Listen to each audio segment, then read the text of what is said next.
Hi, this is Mr. TG. This is section 1.6, and it happens to be the last lesson of chapter 1. So welcome.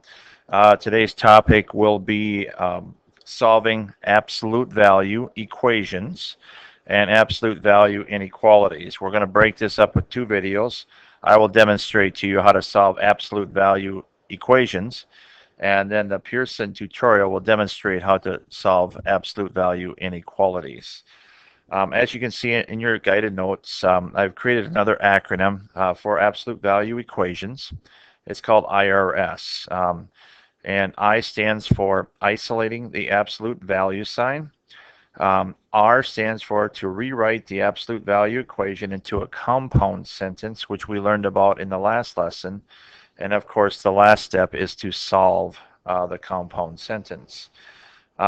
To give you an idea what we're going to be looking at here, I'll show you some of the equations. There's a couple here that I put together. There are equations, it's 5 total.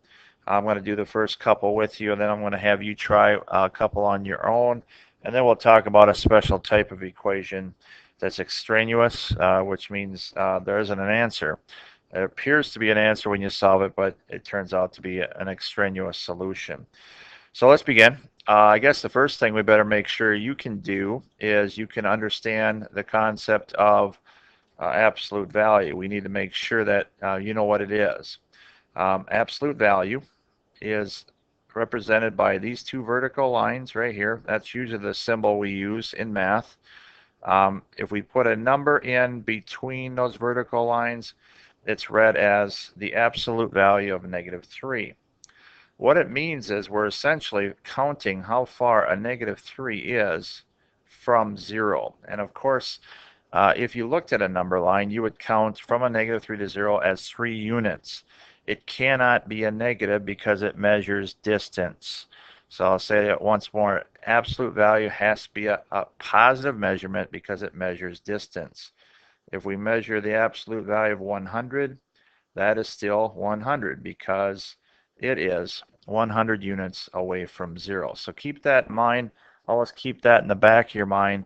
Don't just think of absolute value always generating a positive answer. That's true, but understand the concept and the definition that goes behind it. So let's begin. Now we start with equations. And if we look at problem number 1, we see that absolute value of 9 is equal to 9. That absolute value of x is equal to 9. Now, what they're telling you is x is a value that is 9 units away from 0. So if we look at a number line here, let's just draw it out for you people that like pictures. Here's 0. We obviously could go to the right of 0 and land on 9. That would be certainly 9 units away from 0. So we can put a little dot there. That's one of our solutions. We would say x is equal to 9. We could also, and the one you don't want to forget about is going to the other side of 0, and we're at a -9. That number also is considered to be 9 units away from 0. Hence, we've got two possible solutions. Now, using my acronym, in this case, we didn't really need to use it that much, but we did the isolation. Well, it's already isolated. What I mean by that is that the absolute value needs to be by itself. There can't be a number out here.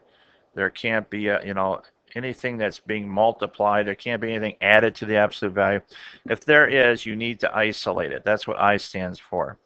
Then you need to rewrite the absolute value into a compound equation. If you look here, the rewrite part, when you're solving equal signs, equations, I should say, you always use the word or because it can be either the first answer or the second. And then last but not least, you solve these two equations if necessary. In this case, number 1, it was not, it was already solved, so we found our 2 answers right away. So hopefully that was an easy problem. Now let's go on to number 2. And let's use our IRS acronym. First, we isolate the absolute value. As you can see, the absolute value is all by itself. There's nothing added to it. There's nothing multiplied. So we're going to rewrite it as a compound sentence. Now, here's how we do this. Remember this, that 2x minus 5 is 13 units away from 0. So to rewrite it, we would say 2x minus 5 is equal to 13. Or if we think on the other side of 0, 2x minus 5 would be equal to a negative 13. Two potential answers here. And this is the R part. You know, we didn't need to do the I because it's already isolated. The rewriting part is necessary to put it into a compound sentence so we can generate both answers. Now the solve part, the S. We are going to now solve both equations. So we add 5 to both sides here. Hopefully this brings back memories of Spef Sam if you need it. And we divide by 2. So here's one potential answer, 9. Let's see if that works for us. Is 2 times 9 minus 5, the absolute value of that answer, is that 13? I think so, because 2 times 9 minus 5 is 18 minus 5. Absolute value of that is going to be 13. So as you can see, it does check off, and I would really recommend that you check these answers. Here's the other potential answer. You add 5 to both sides. This is going to give you 2x is equal to, I believe that's negative 8. Divide by 2, and you get x equals a negative 4. That appears to be the other answer. Let's check it. I'm going to erase my previous check here. Oops. I'm going to erase these. So we got a little more room here. We'll check that answer to see if it's right. So we plug in negative 4. We got the absolute value of 2 times a negative 4 minus 5. That's all inside the absolute value equals 13. Now, if you're simplifying this, make sure you follow the order of operations. This would be a negative 8. You multiply first, minus 5. That would give you a negative 13. The absolute value of that would be a positive 13. So as you can see, it does check in our problem. So there's one where we actually didn't have to isolate it. We rewrote it. We did no isolating. It was already isolated. We rewrote the problem, and then all we had to do at the end was solve it. And that generates 2 of our solutions. Now what I'd like to have you do is try and solve 2 and 3, or 3 and 4, excuse me. Remember and I'll give you a hint, number 3, you're going to have to add 1 to both sides and then divide by 3, then rewrite it. So make sure you follow the acronym IRS. So take some time right now and do that for me. I'll give you a moment to hit pause and then try it again. Remember, this is something you have to try on your own, and then I'll show and demonstrate how it should have been done if you did it incorrectly, and hopefully it will make sense to you. So take a few moments and solve those. Welcome back. Hopefully you had some success for 3 and 4. Let's go through the IRS strategy. First, we're going to isolate the absolute value. We're going to add 1 to both sides, draw a line. So now we have 3 times the absolute value of x plus 2 is equal to 9. So just like solving an equation where this would be a variable, you're going to isolate that. Then we're going to divide by 3. Remember, this is multiplication, and a common mistake kids make, they want to distribute the 3 over x and 3 over 2. Don't do that. These are not parentheses. These are basically absolute values. You can't distribute the 3 over. So we are in the process of isolating the absolute value. We added 1 to both sides. Now we divided by 3.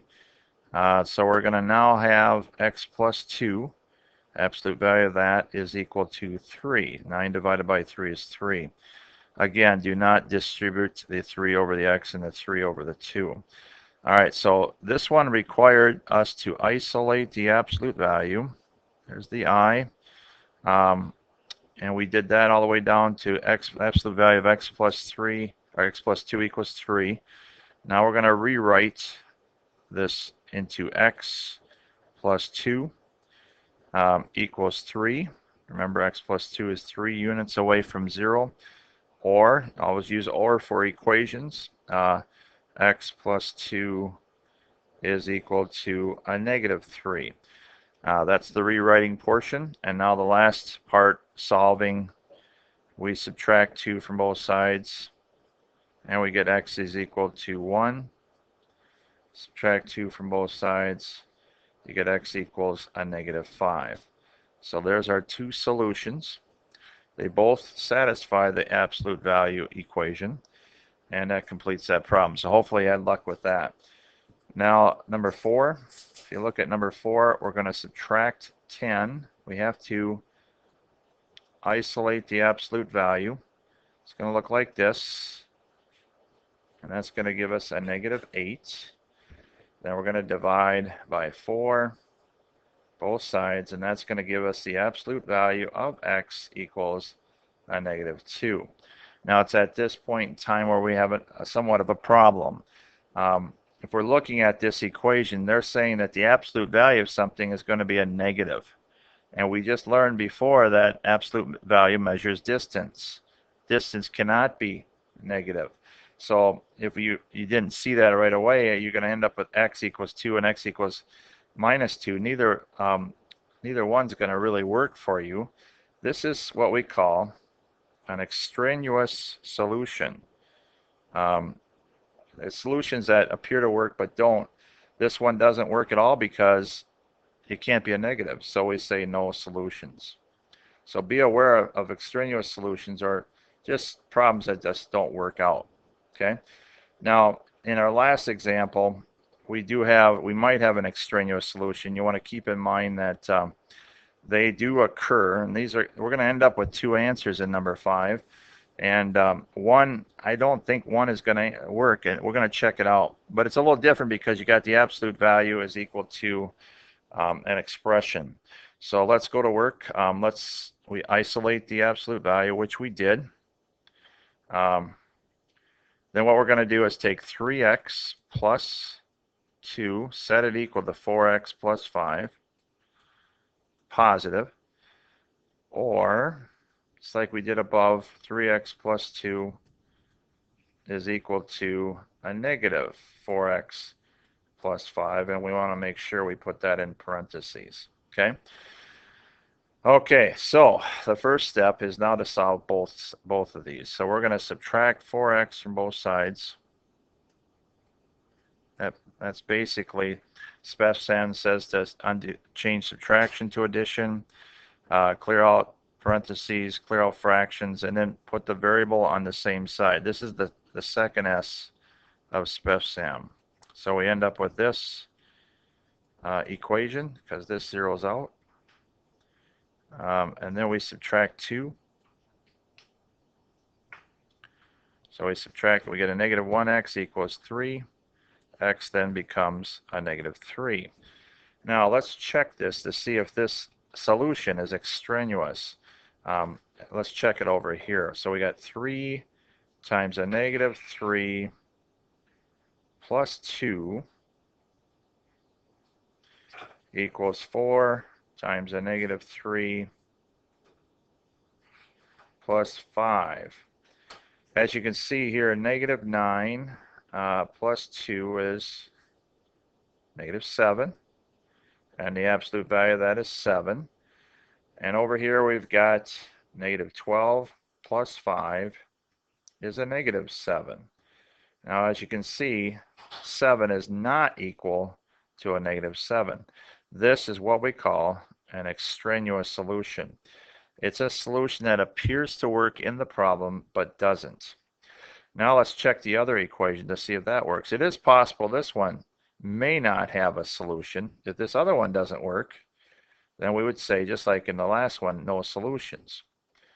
But we got to check this, see that sometimes one of the two will work in the equation. So let's go to work and find a solution here. Notice when you apply the opposite, it's going to make sure you put it in parentheses. That's going to apply to both terms. So you end up with minus 4x minus 5. Then we're going to add 4x to both sides. Add 4x to both sides, and we end up with 7x plus 2 equals a negative 5. Then we subtract 2. I'm assuming you can solve these. 7x equals a negative 7. And divide by 7. X then is a negative 1. Okay? Now we need to check that to see if that -1 is extraneous. We're going to put that right back into the equation. 3, the absolute value equation, 3 times a -1 plus 2 is equal to 4 times a -1 plus 5. Looking on the left side, that's a -3 plus 2 is a -1. Absolute value is that going to be 1. This is also going to turn out to be 1. So that one checks off. That one actually works. So we end up with a solution here of -1. We cross this one out because, as we can see, extraneous solutions are solutions that do not satisfy the original equations. All right, so read through this. Hopefully that was easy for you. If not, view the video over and over again until it sinks in, and that'll certainly help you in class. Now, the next part is absolute value inequalities. Now we're going to be switching to less than and greater than signs instead of equals, and the Pearson tutorial will take care of that. So pay attention to that and work well, and hope things go well for you.